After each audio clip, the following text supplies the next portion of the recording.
लिंगराज मंदिर में पशिगले अणहिंदू आज मंदिर भितर जड़े अणहिंदू प्रवेश करथिबा चिन्हट करथिले पुलिस एवं मंदिर कर्मचारी एने मंदिर सुपरभाइजर को अवगत करा जायथिला। एहा पर लिंगराज मंदिर रे होइथिला बड़ धोकाल नीति चून पकाई मंदिर रे शुद्धिकरण करा जायथिला।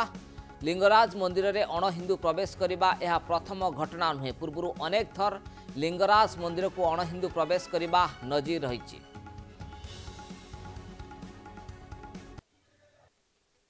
विदेशी जने पसले मंदिर भीतर को तापर कौन है आपण माने खबर पाइले तापर कौन निष्पत्ति निया गला ताको फांडी पुलिस कर्मचारी आमर जो मंदिर कर्मचारी से चिन्हट कले। चिन्हट कला ख्रीस्टियान धरिकी बाहर को आनी ख्रीस्टियान बोली जानिले। जानला से मंदिर ऑफिस की जनाला। मंदिर ऑफिस जे अच्छा दायित्व सी मंदिर सुपरवाइजर को आदेश देले जे आउ थे बड़ धूपकाला हम बोले शुद्धि करा हम चून पानी पड़ी आउ थे पड़ा जो अभड़ा केत रोषे सेगुड़ा सब अमुनिया कूह विसर्जन कराला। लिंगराज महाप्रभु आउ थे गाधेले वेश हेले अन्य नीति आरंभ है।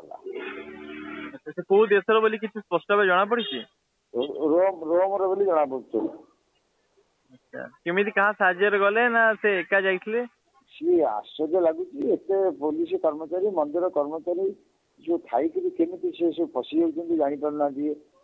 बर्तमान युद्ध समय केतबले कौ ये किए आसुव एत प्रकार रेलसेल है ये है तथि ता भर सब अघटन घटुची केमता अघटन तो घटुची सेवायत मैंने हईराण होती अधिका कार्य फेरे पड़ुची ना अबड़ा फोपड़ा है तार लस है गोटा बारंबार गुड़ा होती कड़ाकड़ी नजर करने कथा कार्यानुष्ठान हवा कथा किए निर्दिष्ट कौन व्यक्ति नहीं आसते से एका आसते ना एका बोली शुणुचु।